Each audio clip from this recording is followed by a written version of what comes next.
오늘 또 중요한 국회 일정 중에 하나가 이해훈 기획예산처 장관 후보자 청문회였습니다. 그런데 오전, 오후 시작도 제대로 못하고요. 이해훈 후보자도 입장도 못하다가 결국 무산됐다는 속보 제가 오프닝 때 전해드렸습니다.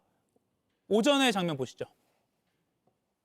왜 후보자가 자리에 지금 하고 있잖아요. 후보자가 먼저 와 있어야죠. 지금 하고 있잖아요. 오늘 회의는 후보자가 앉아있어야 인사청문회 진행하는 거 아니에요? 지금 하고 있지 않습니까? 그런 경우 없었잖아요. 왜 이러세요? 그 자리에 후보자가 앉은 다음에 인사청문회 진행해야죠. 김영진 의원님, 국회의원 지금 삼선 의원 아니십니까? 지금 하고 있잖아요. 네?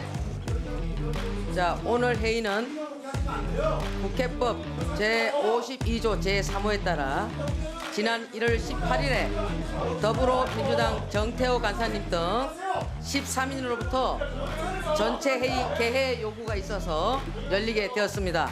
양당 간사 간 협의가 이루어지지 않았기 때문에 위원장으로서 청문회 관련 안건은 상정할 수 없다는 말씀을 드립니다. 위원장 왜 이렇게 위원회를 이따위로 운영을 하십니까? 지난주 화요일 날 여기 계신 분들과 함께 있는 자리에서 위원장님의 방망이 두들기였어요. 저희가 여당이라고 조금 방할 생각 없습니다. 국민 눈높이에 맞춰서 철저히 저희는 검증하자는 거예요. 여야는 15일 오후 5시까지 자료가 충실하게 안 오면은 일정 연기하겠다고 합의한 바가 있습니다. 근데 약속했던 15일 오후 5시까지 제출된 답변은 전체 15%에 불과했습니다. 두 간사가 협의해서 합의해 오면 다시 회의를 소개하는 걸로 하고 정리하도록 하겠습니다. 예, 저렇게 계속 여야 공방을 벌이다가 결국 무산됐습니다. 김동훈 의원님. 네. 언제 날짜가 잡힐지 또 추가적으로 국회 상황을 알아봐야겠지만 파행 또 될 수도 있을 것 같고 모르겠습니다. 어떻게 전망하세요? 그렇습니다. 이런 적이 유례를 찾을 수 없을 정도로 사실 파행입니다만 예. 오늘 정상적으로 열리겠다라고 전망한 사람은 사실 없습니다. 그러니까 날짜를 추후로 잡는다라는 것은 예정된 결과였고요. 단지 오늘 그 파행의 근본적인 원인이 도대체 뭐를 자료를 봐야 이게 본인이 얘기하는 게 팩트인지 아닌지를 알 수 있느냐. 자료 부실, 이것은 지금 민주당에서는 날만큼 다 냈다라고 얘기하는데요. 자료 부실 대표적인 케이스가 바로 지금 총리를 맡고 있는 김민석 총리 청문회 때 공식적으로 23% 요구한 자료의 23%밖에 내질 않았다라고 얘기를 합니다. 그런데 바로 이해훈 후보자의 경우가 15%로 지금 직배가 되고 있는데요. 자료가 웬만해서는 다 내지를 않습니다. 그리고 가족이라든가 관계자가 동의를 할 수가 없는 법적으로 미동의라는 그런 법적에 묻혀가지고 자료를 낼 수가 없다라는 핑계인데요. 예.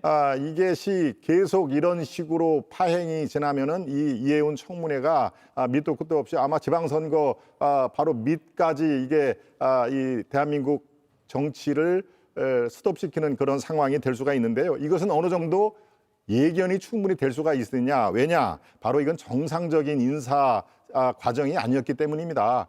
지금까지 이 국민의힘의 어떤 당협위원장으로 버젓하게 활동을 하는 사람과 긴밀한 그런 대화를 통해서 자, 우리 쪽으로 와라. 기획예산처 장관 내정을 하겠다라고 얘기했는데 저 이해훈 후보자가 어떻습니까? 지금 서울 중성동 당협위원장인데 내정 발표 다음 날이 그 지역구에 대규모 당원 연수가 예정돼 있는 상황입니다. 예. 그러니까 그것을 아무도 모르게 이 당무는 진행을 시키고 내정 사실 발표될 때까지 숨겼다는 얘기입니다. 그리고 그런 것들이 파행이었는데요. 제대로 되려면 어떻습니까? 오늘부터 정무수석이 바뀌었습니다만 정무수석은 그러라고 두는 자리 아닙니까? 자, 우리가 이번에 이해훈 후보를 이렇게 기획예산처 장관으로 하는데 좀 양해를 해 주십시오. 우리가 꼭 필요한 사람이다라고 지도부에 얘기를 하면 이런 파행이 되지 않겠습니까? 예. 바로 그런 절차가 전혀 없었다. 그러니까 처음부터 파행을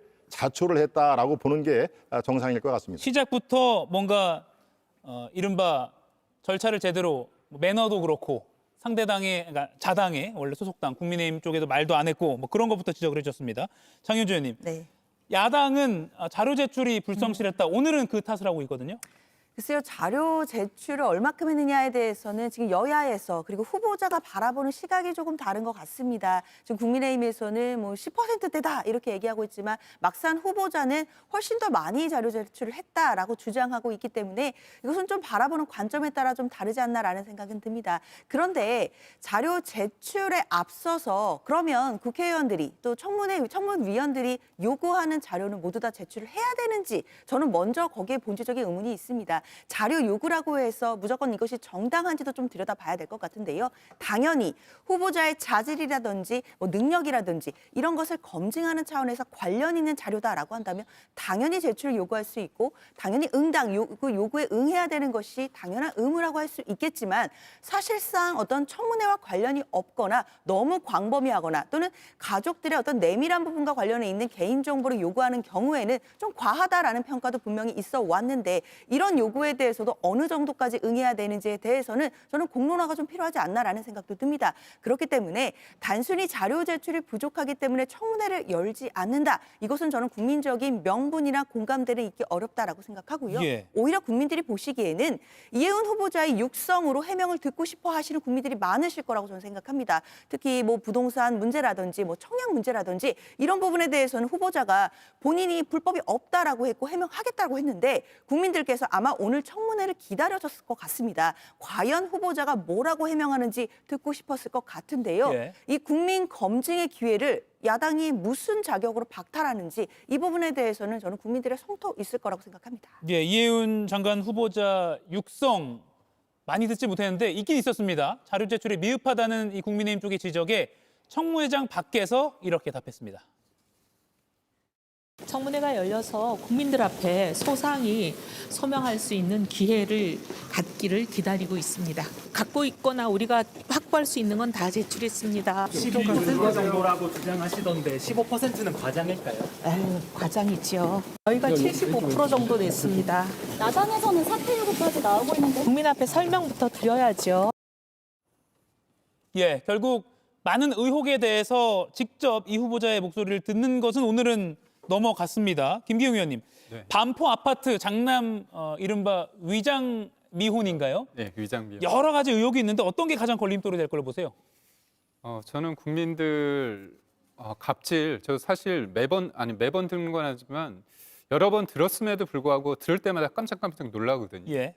저런 사람에 대한 어떤 인식을 가진 사람이 공직을 맡아서 해야 되느냐, 거기서부터 끝났습니다. 그리고 국민의힘 쪽에서 공천 받은 거 문제 아니냐? 맞습니다. 저희 되게 뼈저리게 반성하고 있습니다. 그런데 지금 우리가 그때 공천했을 때와 더 많은 문제가 불거졌잖아요. 그렇다면 이건 차원이 다른 겁니다. 그리고 장관이란 직은 또 선출직과 다른 거 아닙니까?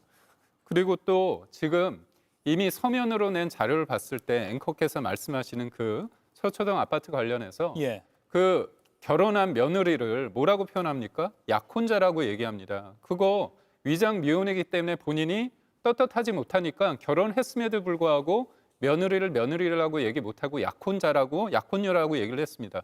이거 국민들 능멸하는 거 아닙니까? 영종도 땅 관련해서는요. 13억 원을 잡종지를 샀습니다. 본인이 연고도 없는 영종도에 2,000평, 2000년도에 13억을 들였는데요. 13억이면 그 당시에 지금으로 따지면 강남 아파트 두세 채를 살 수 있는 금액입니다. 그런데 6년 만에 39억, 30억 가까운 혜택을 받았는데 그 이유가 뭐냐? 어떻게 땅을 샀냐 했더니 부득이한 상황이어서 샀다는 겁니다. 그럼 부득이한 상황 저한테 좀 주시면 저도 사겠습니다. 이거 국민을 능멸하는 거거든요. 그래서 저는 이분이 너무나 뻔뻔하다. 국민의 검증이란 시간 전에 국민을 대신해서 묻는 언론에서 취재를 많이 했습니다. 그리고 다른 의혹도 아니고 본인의 육성이 있는 거, 그리고 뻔히 보이는 어떤 범법 행위가 있습니다. 그렇다면 최소한의 양심이 있다면 국민께 사죄를 하시고 그리고 이재명 대통령도 지명 철회하는 게 기본적인 국민에 대한 예의가 아닌가 싶습니다. 예. 조기현 의원님, 일단 청와대는 지금까지는 다른 입장은 내고 있지 않는 것 같아요. 계속해서 청와대에서 들어보고 해명을 들어봐야 된다 입장을 견지하는 것 같아요. 그러니까 지금 대표적으로 이런 문제 때문에 그런 겁니다. 지금 부동산 그 청약 관련된 내용이요. 예. 상당히 많은 언론 보도가 있었고요. 지금 해명도 선뜻 납득은 안 됩니다만 그 내용이 여러 가지 의혹 보도에 대해서 지금 제한된 시간에 이해운 후보자가 설명할 수 있는 내용이 제한됐기 때문에 납득이 안 되는 부분이 있을 수 있어요. 만약 청문회가 열려서 이 부분에 대해서 지금 우려했던 것처럼 청약 가점 요인을 맞추기 위해서 혼인한 아들과 며느리를 이런 식으로 했다 정도의 해명을 한다면 그 반대 여론, 국민의 비판 여론 듣고 임명할 수 있겠습니까? 이런 걸 청문회를 통해서 한번 들어보자는 겁니다. 예. 실제 해명이 가능할지, 언론에서 보도된 의혹 수준의 내용에 이해운 후보자가 답변했다는 내용, 그리고 뭐 소명했다는 간단한 내용 이상으로 납득할 만한 설명을 내놓을지 청문회를 통해서 봐야 되는 거 아닙니까? 그러니까 왜 청문회를 피하는지 모르겠습니다. 그러니까 자료 제출 요구도 그렇고요. 이 어떤 청문회에서 늘 자료 제출 때문에 문제가 되지만 그렇다고 해서 청문회를 아예 안 한 적 없습니다. 지난 윤석열 정부 첫 출범 때 한덕수 총리 똑같았어요. 그 청문회 과정에서 추가적 자료 제출을 요구를 하면서 그 과정이 국민들에게 비춰지면서 뭔가를 숨기고 있구나, 이 인상이 깊어지면 그 역시도 비판 여론이 생길 거고 임명하지 못할 겁니다. 이 과정 적어도 청문회에서 국민들께 검증받는 과정은 있어야 되는 거 아닙니까? 예. 청와대나 민주당 입장에서도 덮어주고 적당히 뭐 임명하기 위해서 이 청문회를 그냥 뭐 그런 수단으로 이용할 생각이 전혀 없습니다. 국민의 그 반대 여론이 높고 청문회까지 거쳤음에도 불구하고 국민의 반대 여론을 설득시키지 못한다면 그런 후보자를 청문회 대통령실이든 청와대든 민주당이든 어떻게 임명을 강행할 수 있겠습니까? 그러니까 청문회까지 보자는데 예. 이것조차도 들어주지 않는 이유를 납득하기 어렵고요. 오히려 이게 저는 보수당 출신의 후보자라는 지위 때문에 그거에 대한 어떤 다른 것보다도 이런 방식으로 만천에 드러나는 거에 대한 국민의 부담감이 또 있는 게 아닌가 하는 생각도 듭니다. 오히려 정말 이해운 후보자의 도덕성, 윤리성이 문제라고 하면 청문회에서 부각시켜서 반대 여론을 확정 짓고 그럼에도 정말 청와대가 임명을 한다면 그때 정국은 민주당이나 청와대가 감당할 수 있겠습니까? 그 장을 활용하지 않고 왜 청문회를 무조건 안 한다고 하는지 이해하기 어렵습니다. 예.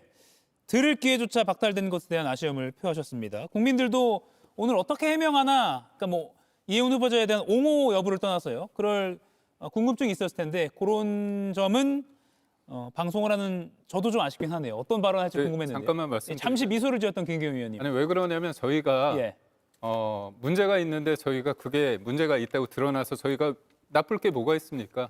이해운 지명자는 이미 그쪽 진영으로 가신 분이고요. 저희는 저희가 공천한 부분에 대해서는 뭐 제가 뭐 대표성이 있는 건 아니지만 부끄럽고 참담합니다. 그런데 이제까지와는 차원이 다른 문제가 불거졌는데도 불구하고 이걸 한다는 건 다른 차원이라는 걸 말씀드리고요.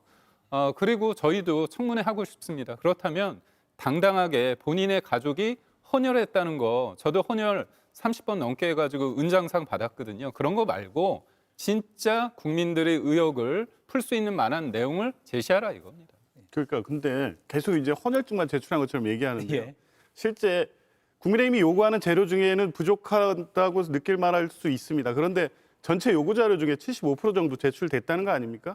부족한 부분은 청문회 하면서 따지고 이 핵심적인 의혹을 부각시켰는데 그걸 입증할 만한 자료가 안 들어왔고 자료 제출을 거부하고 있다면 그 자체가 검증의 내용이 되는 겁니다. 그걸 하지 않고 무조건 자료 제출 안 했으니 청문회 안 하겠다. 여러 가지 의혹이 제기된 것이 법적 문제가 될 수 있으니까 수사받아야 될 대상이지 청문 대상이 아니다. 이런 식으로 정해놓으면요. 앞으로 청문회 할 수 있는 후보자 하나도 없을 겁니다.